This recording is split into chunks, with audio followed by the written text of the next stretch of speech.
దాదాపుగా ఒక 1000 నుంచి 1200 ఎకరాలు 1000 నుంచి 1200 లిటికేషన్లో ఉన్నటువంటి ల్యాండ్స్ ఏవైతే ఉంటాయో కమిషన్ చొరవతోని ఆ డిస్ప్యూట్ క్లియర్ చేసి వాళ్లకు బాధితులకు అప్పచెప్పడం జరిగింది. దాదాపు 1000 నుంచి 1200 ఎకరాలు.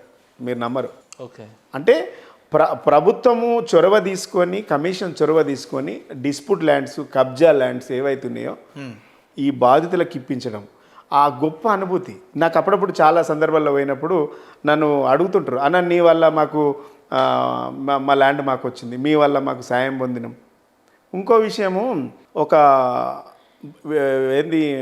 అతను లవ్ మ్యారేజ్ చేసుకుంటాడు, ప్రేమ వివాహం చేసుకొని వదిలేసి ఎందుకు వదిలేస్తారంటే ఆమెనేమో ఎస్సీ ఈయననేమో బీసీ. వాళ్ళు ఏం చెప్తారంటే నువ్వు ఆమెను చేసుకుంటే నీకు ఆస్తిలో వాటలేదని చెప్తారు. పేరెంట్స్ బెదిరిస్తారు. ఈ బెదిరింపులకు ఏమైందంటే తల్లిదండ్రులు బ్లాక్మెయిల్ చేస్తుంటారు.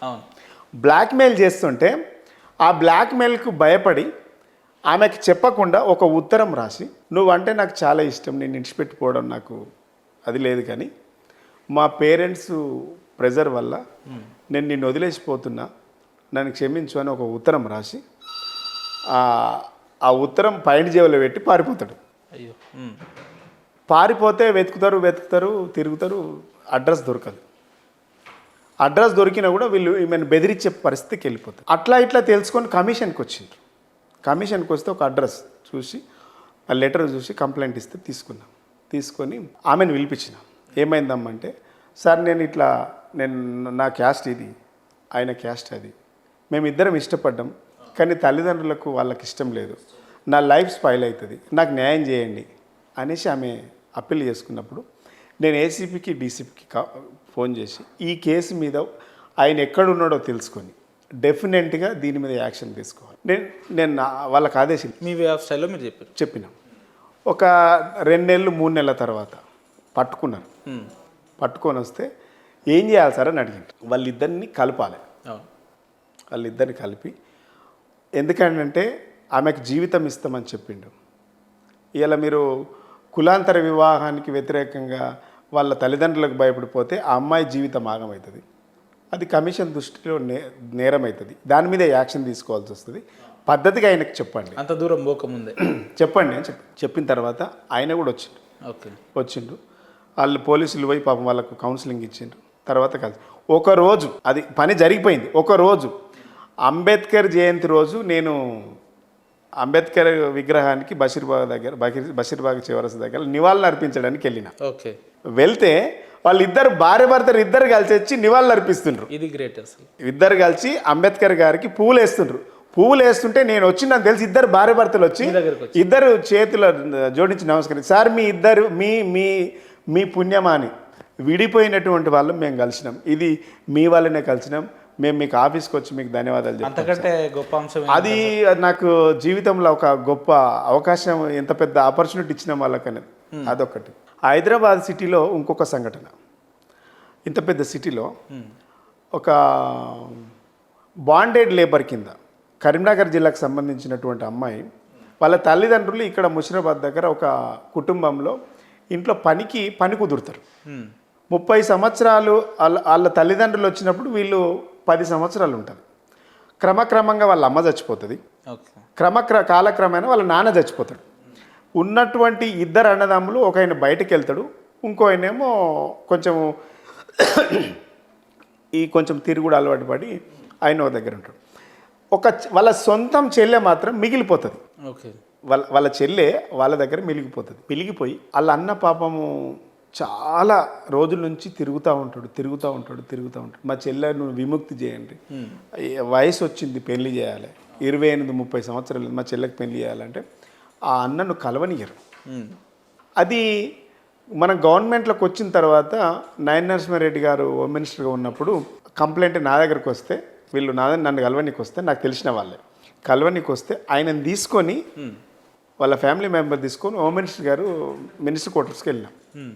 పాపం ఆయన కొంత నాయన నరసింహారెడ్డి గారు అప్పుడు కొంత చేసిండు. అరే ఈ 30 ఏళ్ళ 25 దాదాపు 14 సంవత్సరాల నుంచి 14-15 సంవత్సరాల నుంచి అమ్మాయి వాళ్ళ దగ్గర ఉంటుంది, 10-12 ఏళ్ళు అప్పుడు వస్తే వీళ్ళు 28-30 ఏళ్ళు ఉంది, అమ్మాయిని మీరు వదిలిపెళ్తారట, ఏసీపీకి డీసీపీకి చెప్పి సిఐకి చెప్పి లోకల్లో మీరు అమ్మాయిని విడిపించాలి, ఇది పద్ధతి కాదు, యాక్షన్ తీసుకోవాల్సి వస్తుందని చెప్పింది.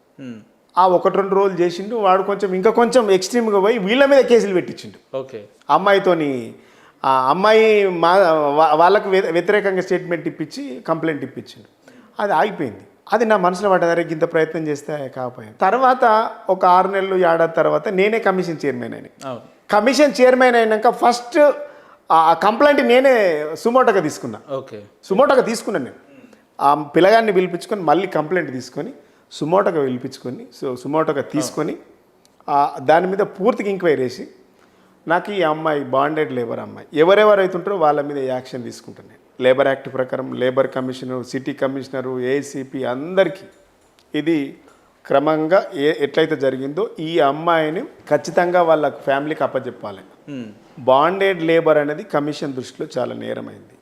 కాబట్టి ఇది ఖచ్చితంగా చేయాలి మనం. అంటే మీరు బిలీవ్ చేయరు, ఒక 6 మంత్స్లో, ఓన్లీ 6 మంత్సే దాని మీద ఫుల్ ఫ్లెడ్జ్గా పనిచేసిన 6 మంత్స్లో ఆ అమ్మాయిని తీసుకురావడం, పూర్తి స్థాయిలో తీసుకురావడం, కమిషన్ దగ్గరుండి అమ్మాయికి పెళ్లి చేయించినాం. తీసుకురావడమే కాకుండా అమ్మాయికి దగ్గర ఉండి వాళ్ళ కుటుంబ సభ్యులు చూసినటువంటి పిల్లగాంతోనే పెళ్లి చేసి మేము కమిషన్ తరపున మా సెక్రటరీ, మా సభ్యులు 5 మంది సభ్యులు మేము అందరం వెళ్ళి పెళ్లికి పెద్దలుగా నిలబడి పెళ్లి చేసి ఆ అమ్మాయికి ఎవరైతే ఇన్ని రోజులు ఇంట్లో వాళ్ళకి పని కోసం వాడుకున్నారో వాళ్ళే కొంత ఎక్స్పెన్సివ్గా వాళ్ళకు కొంత సాయం చేస్తే వాళ్ళ ఫ్యామిలీ వాళ్ళందరూ కలిసి అక్కడ వాళ్ళకు కరీంనగర్ జిల్లాలో వాళ్ళకి ఇల్లు ఇప్పిస్తే నేను ఒకరోజు మా సెక్రటరీ అన్నాడు, సార్ వాళ్ళనే పిలిపించుకుందాం మనం.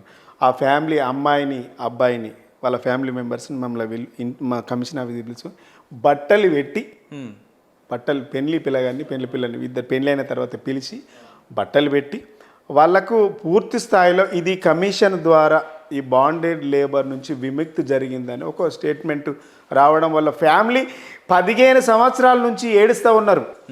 15 సంవత్సరాల తర్వాత వాళ్ళకు విముక్తి కేవలం మీ వల్లనే జరిగిందని వాళ్ళు చెప్పడం, ఆ చెప్పినటువంటి మాటలు వాళ్ళ అన్న చెప్తుంటే కళ్ళ నిండా నీళ్లతో ఏడుస్తుంటే ఆ సంఘటన నా జీవితంలో ఎప్పుడు కూడా మర్చిపోను. సో ఇట్లా చెప్పుకుంటా పోతే అంటే రాజకీయాలలో అన్న ఒక కమిషన్కు ఉన్న గొప్పతనం ఏంటంటే ఒక నియోజకవర్గానికి ఎమ్మెల్యే అయితే 5-6 మండలానికి మాత్రమే పరిమితాడు. నీకు ఇప్పుడు మచ్చుకు మాత్రమే ఈ 3-4 చెప్పిన ఇట్లా చాలా ఉన్నాయి. ఈ బాండెడ్ లేబర్ వ్యవస్థ అనేది మనం చాలా రోజుల నుంచి వింటుంటాం. వెట్టి చాకిరీ ఇవన్నీ కూడా మనం ఆ అమ్మాయిని విడిపించడం, కుటుంబానికి కలపడం అనేది అంటే హోమ్ మినిస్టర్ గారు ఉన్నప్పుడు దాన్ని చేస్తే పోలీసులు పూర్తి స్థాయిలో సహకరించలేరు. ఒక కమిషన్ ద్వారా మేము దాన్ని టేకప్ చేయడం వల్ల ఖచ్చితంగా పని జరిగిపోయింది.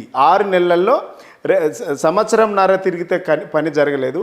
మేము కమిషన్ ద్వారా 6 నెలల్లో ఆ అమ్మాయిని వెట్టి చాకిరి నుంచి విడిపించి ఫ్యామిలీకి దగ్గర చేసి పెళ్లి చేసి వాళ్ళని మా ఆఫీస్కి పిలిపించుకొని వాళ్ళ కొత్త బట్టలు పెట్టి మేము పూర్తి స్థాయిలో కమిషన్ మీకు అండదండగా ఉంటుంది, మళ్ళీ ఎవరన్నా బెదిరిస్తే మా కమిషన్ ఆఫీస్కి రండి అన్నప్పుడు ఆ ఫ్యామిలీ 15 సంవత్సరాలు పడ్డటువంటి బాధ ఏడుస్తూ మాకు చెప్తుంటే జీవితంలో ఇంతకంటే గొప్ప అనుభూతి ఏముంటుంది అనుకున్నా. అంటే ఇలాంటి సంఘటన నీకు ఎందుకు చెప్తున్నా అంటే మనం పని చేయడం వేరు, పనిలో అనుభూతి పొందడం వేరు, ఆ పనిలో కలిగినటువంటి సంతృప్తి వేరు. సో మీరు పని చేసిరా, పనిలో అనుభూతి పొందిరా? పని చేసిన, ప్యాషన్గా చేసిన, దాంట్లో అనుభూతి పొందిన, సంతృప్తిని పొందిన, ప్రజలకు వీలైనంత వరకు సాటిస్ఫాక్షన్ చేయడానికి నా వంతు కృషి